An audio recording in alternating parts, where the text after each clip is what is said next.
beautiful and generous introduction. And thank you to the History Associates and the Black Studies Department for hosting this event. I want to acknowledge first the settler colonial realities in which we reside and with which we are complicit every day. I want to express my gratitude and my debt to the Chumash people and the Chumash land on which we stand.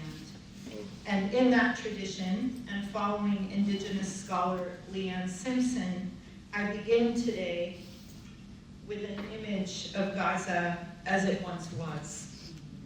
This is an image of Gaza in the 1940s.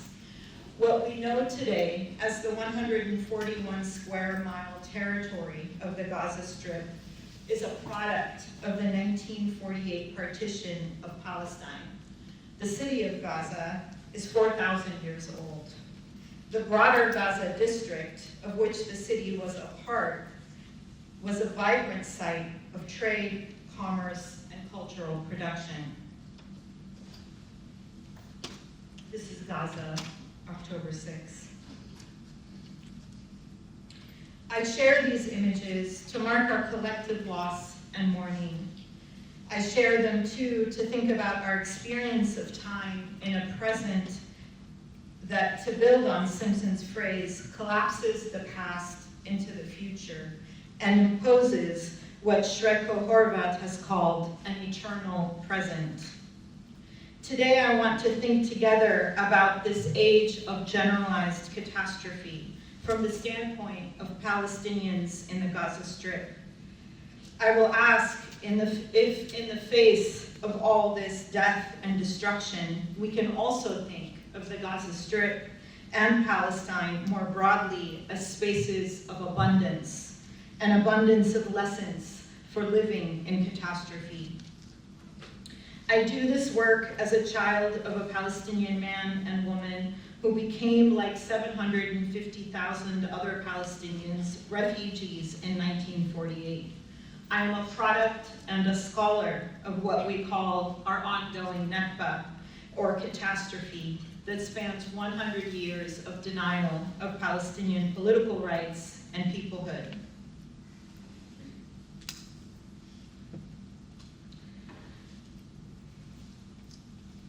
This is a visualization by an artist named Maya Amir.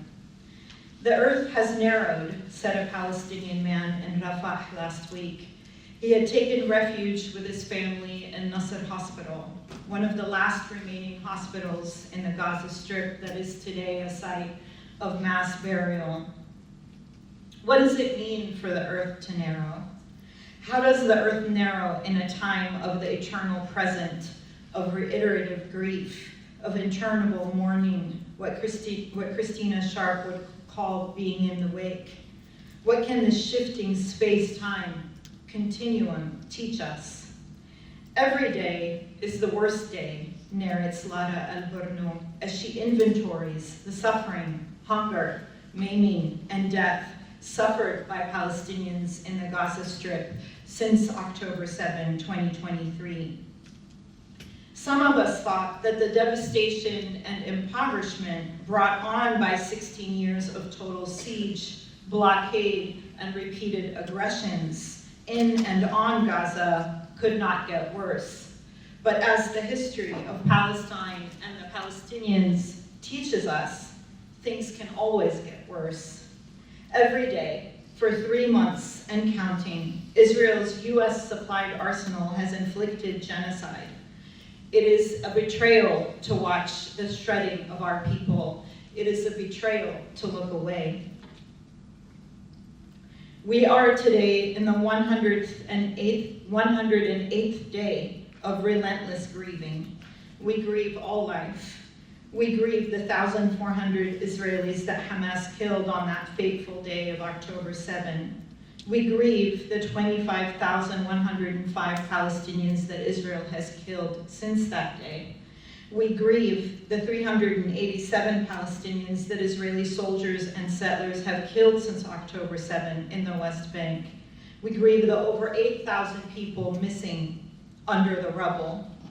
A new acronym has taken shape in this genocide, the wounded child, no surviving family. It is now estimated that at least 25,000 children have lost one or both parents. The human toll is beyond staggering. The dead, the wounded, and the missing total over 4.5% of the Gaza Strip's 2.3 million people. The target of Israeli force and its US-supplied weapons, any honest observer of this war understands, is the civilian. Hamas combatants are the collateral damage. There are no safe zones in the Gaza Strip. Indeed, when the global calls for a ceasefire are finally heeded, we, and here I'm using we in the many ways that I occupy the we, as Israeli and US citizens alike, will have to come to terms with our support and funding of a genocide that has inordinately targeted children, who make up an estimated 40% of the relentlessly climbing death toll. So far, mainstream media has confirmed 10,000 children killed by Israel.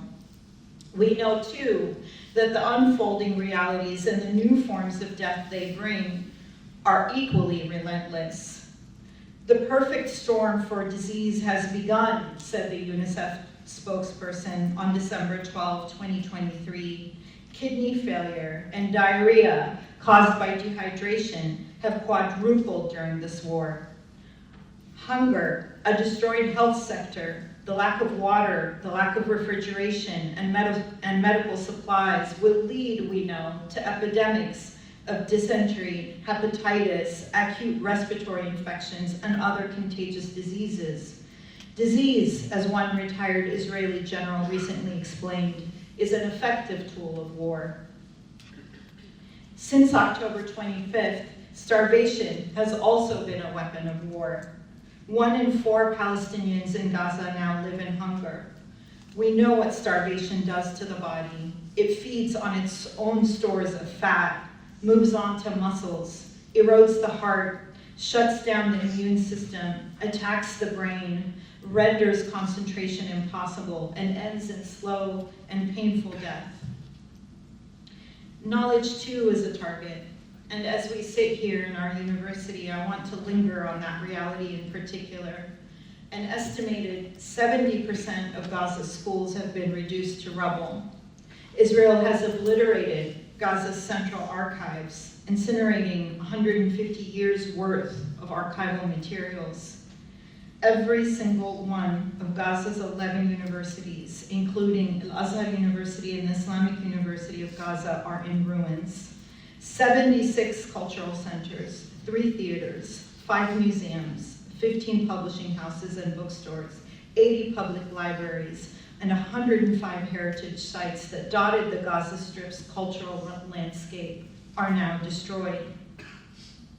So too, the Gaza Municipal Library, the Shewa Cultural Center, lie today in rubble, alongside thousands of books and documents.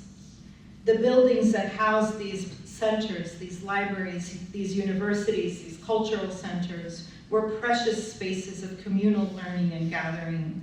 They all lie today, burnt to the ground.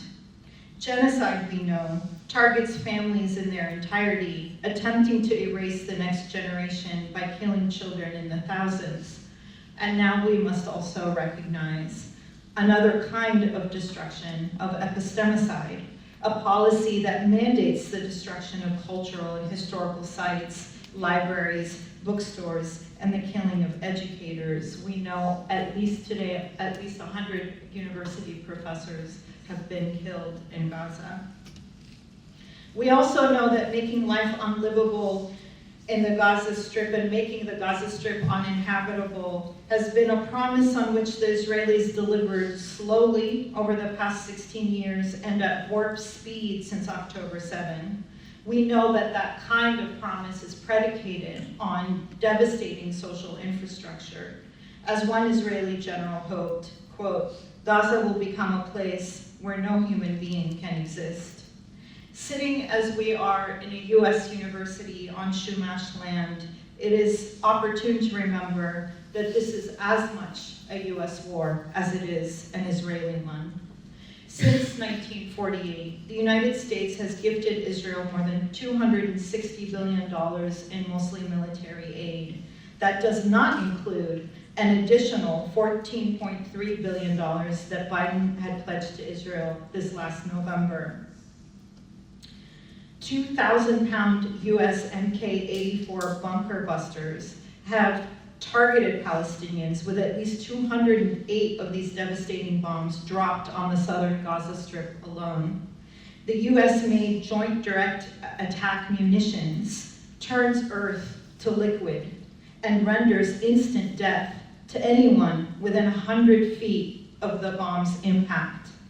In the last days of 2023, US outlets reported Israel's war on Palestine, quote, sits among the deadliest and most destructive in recent history. Over a period of less than 3 months, Israel's war of annihilation exceeded the destruction of the razing of Aleppo and the annihilation and the bombing of Mariupol, and was proportionally more intense than the Allied bombing of Germany during World War II. By the end of 2023, Israel had struck over 22,000 targets in the Gaza Strip, destroying 75% of all structures of northern Gaza and a quarter of the buildings in the southern area of Khan Yunis. The first 60 days of this war alone burned at least 150,000 tons of coal. Here we must think about an environmental catastrophe. Experts have used satellite data to map the damage. This genocide has changed the land itself. The Gaza Strip is now a different color from space. It is a different texture. Those billions of dollars granted by the United States in 2023 alone contribute to the generalized state of climate catastrophe in which we all live. The waste of this war, from carbon to white phosphorus, will live on for generations in the soil, in the earth, and in our bodies. Israelis and US officials often speak of Gaza as an island, floating in isolation from the rest of Palestine and the rest of the world, but nothing could be further from the truth. Genocide in Gaza intensifies the age of global boiling in which we all live. 2023 was the hottest year on record.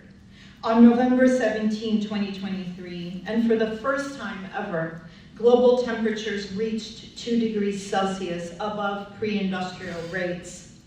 2023 was the year of the Hawaii wildfires that devastated Lahaina. It was the year of extreme flooding in Rwanda and Congo, of a cyclone in Malawi, of devastating earthquakes in Morocco, Afghanistan, Turkey, and Syria, of earth-shattering storms in Libya. This list is by no means exhaustive, nor does it capture slower-moving catastrophes, like the destruction of Alaska's Salmon River, a formerly pristine ecosystem now rusting because of oxidized iron materials in the water. In the face of these cascading disasters, I've been finding refuge in someone who was in the midst of and philosophizing genocide, Walter Benjamin, and his Angel of History. And I've been thinking about how we can look back at this chain of apparently isolated events as one single catastrophe. And in this age of catastrophe, Palestine is not an object of sympathy, fear, or even salvation. Palestine is a paradigm. It can teach us about our present condition of the permanent temporary.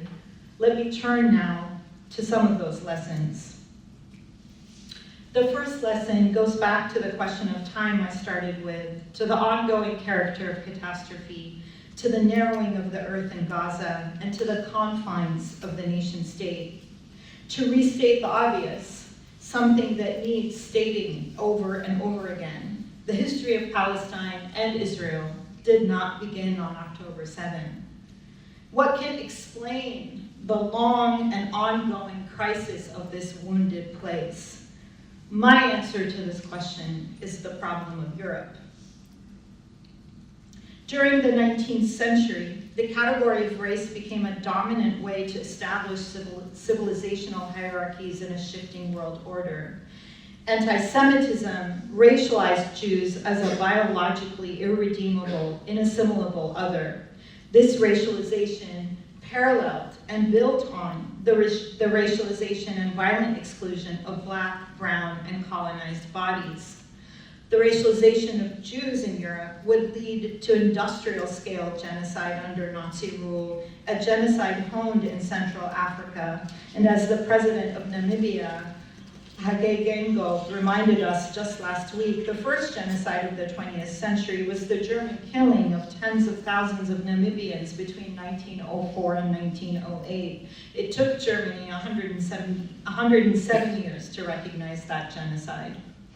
Zionism was one response of many to the ubiquity of anti-Semitism in Europe and its prominent place in state ideologies. Zionism then was a response to white supremacy. It was a hoped-for exit strategy from the European racializing practices that Cedric Robinson and the Black radical tradition have traced, analyzed, and dismantled. But Zionism did not depart from those civilizational hierarchies. It actually refashioned them. The limits of Zionism's self-definition as a liberation movement were immediately apparent to its primary, but not only victims, the Palestinians.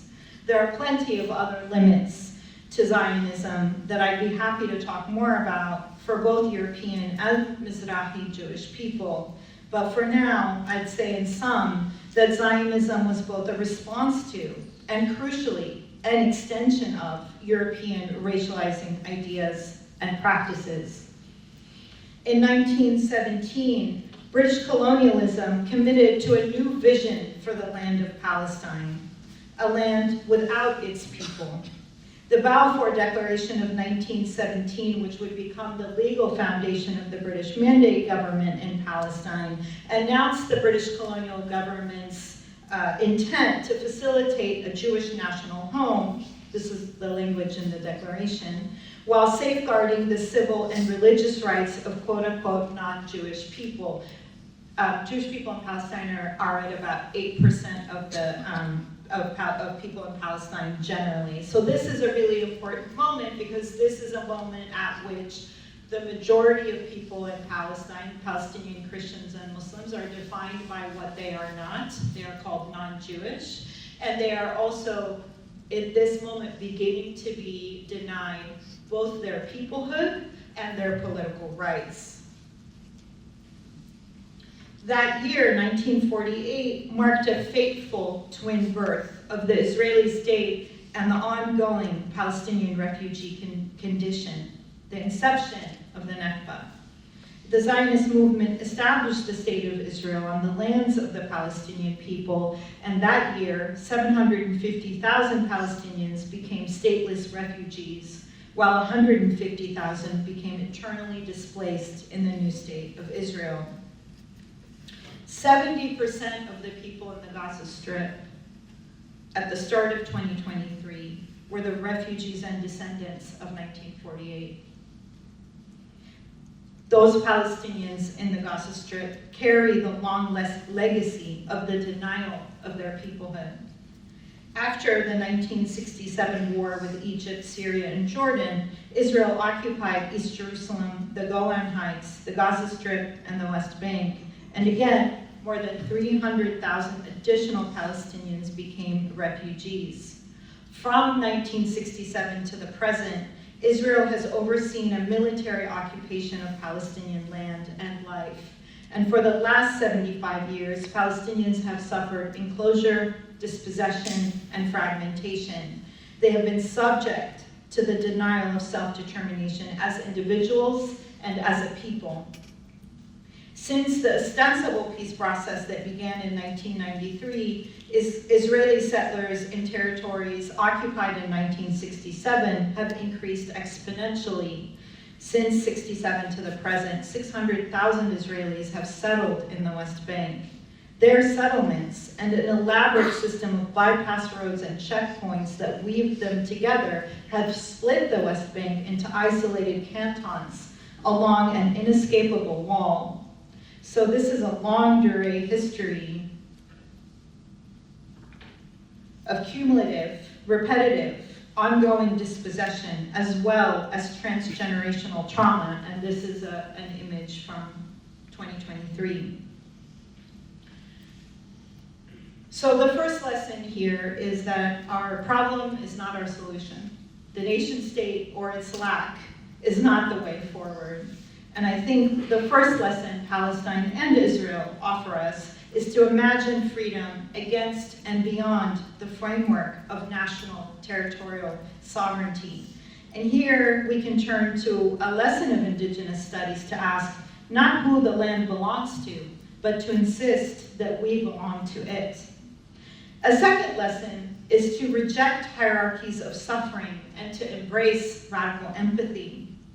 The history of the genocide of the Jewish people in Europe, known as the Holocaust or the Shoah, catastrophe in Hebrew, and the history of the dispossession of the Palestinians in 1948, known as the Nakba, catastrophe in Arabic, are often posed as oppositional. They are not oppositional. We must hold them together. This is not to say that the Shoah and the Nakba are similar or comparable. That would be shallow and ahistorical. My claim is different. Engaging the significance of the Shoah and the Nakba together reveals the centrality of catastrophe in Jewish and Palestinian histories. And in this last sentence, I've used Jewish and not Israeli, which takes me to the second lesson, that language is itself a product of history, and that the terms we use to understand this history are themselves objects that we have to dismantle. There are several pairings that appear synonymous or autonomous in this history. One such pairing is Jewish and Zionist. Jewish and Zionist are not synonymous. Judaism is the world's first Abrahamic monotheistic religion. It is 4,000 years old. Zionism is a political nationalist movement that began in the late 19th century. When I used to say this to my colleague Cecilia, she'd always say, well, yeah, of course. Right? That's simple, right? But it's not simple because those two categories continue to be elided in dangerous ways. I want to say in this room and on this campus, not all Jewish people are Zionist. Also, not all Zionists are Jewish people. Similarly, Arabs and Jews are not opposites. Indeed, the majority of Jewish people lived under Arab or Muslim rule until the 12th century, when many began migrating to Europe. Until the 1950s, substantial numbers of Arab Jews lived throughout the Eastern Mediterranean and North Africa. It was Zionism and Arab nationalism that made the category of the Arab Jew impossible. The categories of Arab and Jewish became national political markers in the late 19th and 20th centuries. The seemingly oppositional relationship between these two categories, Arab and Jewish, did not cause the Zionist-Palestinian conflict. The Zionist-Palestinian conflict produced this opposition. To that end, I want to return to the tortured present, and today once again remind us it is the 108th day of a fall that has lasted a lifetime. Every single person in the Gaza Strip is hungry. 1 in 4 are on the verge of famine. A child dies every 10 minutes. As we witness this ongoing, escalating, reiterative Nakba, let us listen to the abundant lessons Palestine teaches us. We cannot await a secular salvation or a messianic apocalypse. Not in Palestine and not on earth. We are in the apocalypse. Palestine reminds us, in the words of Jody Bird, that the post has not yet arrived. There is no post-colonial, post-racial, or post-Zionist. And as we struggle with this condition of the permanent temporary and of a present suspended in time, we learn from the Palestinians who make life amidst the certainty of death. Ever since this war started, I have been gathering images and videos of bakers, tea makers, and launderers. And that's because in their struggle for the basics of life, they give me so much else. They give me glimmers of confidence, of courage, of humor, of cunning, of steadfastness. I want to just share with you one of those videos. صلاة النبي شو اسمك؟ رهف. شاطرة رهف في غسل الغسيل. من جديد بتغسلي ولا من زمان؟ رهف عشت طفولتك؟ عشت طفولتك؟ احكي لي عن طفولتك. حرب.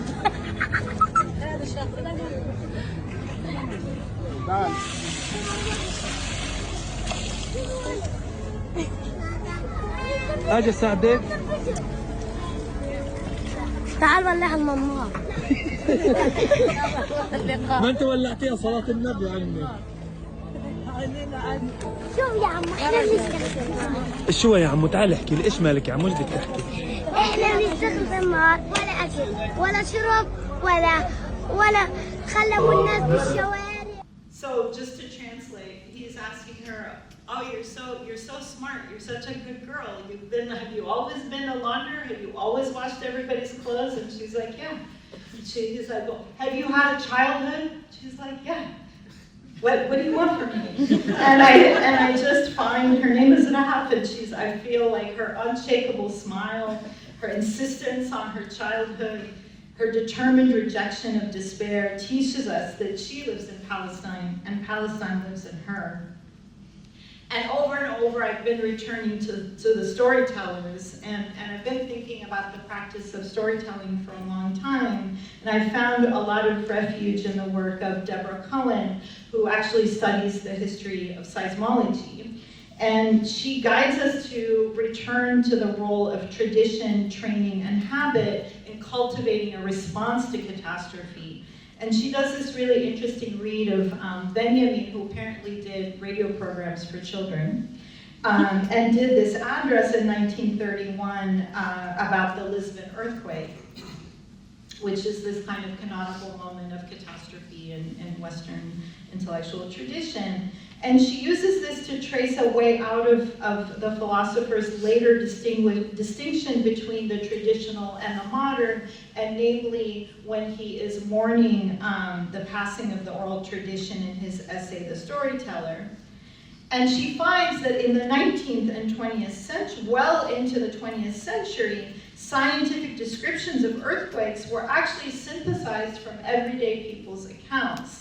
This is really inspiring to me because she suggests to us that the salience of what seismologists today call felt reports shows us that history is not distinct from subjective impressions, and that it is actually constituted by it. So my message from that is to listen for the stories in the information and for the information in the stories. We must listen to ordinary people narrating extraordinary things. It is these people, men and women, boys and girls, who have crafted the Palestinian tradition of storytelling, not as a way to reflect history, but to shape it.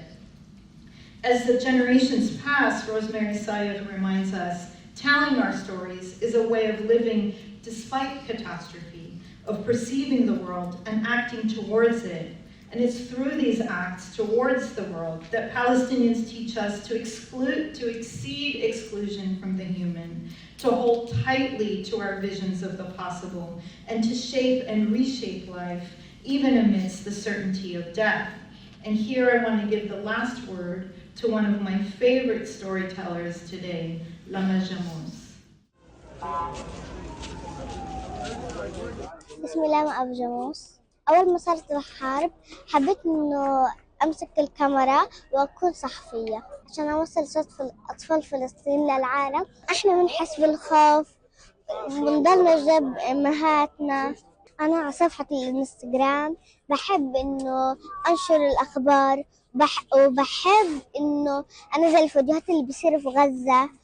نفسي إنه يوقف الحرب وأضل ألعب مع صحباتي وألعب ببيتي وأكون مرتاحة، مش كل مرة يقولوا لنا حروب. أنا نفسي تكون غزة زي زمان ونفسي تكون غزة فيها مستشفيات معمرة، وتكون في مباني معمرة كمان ودور.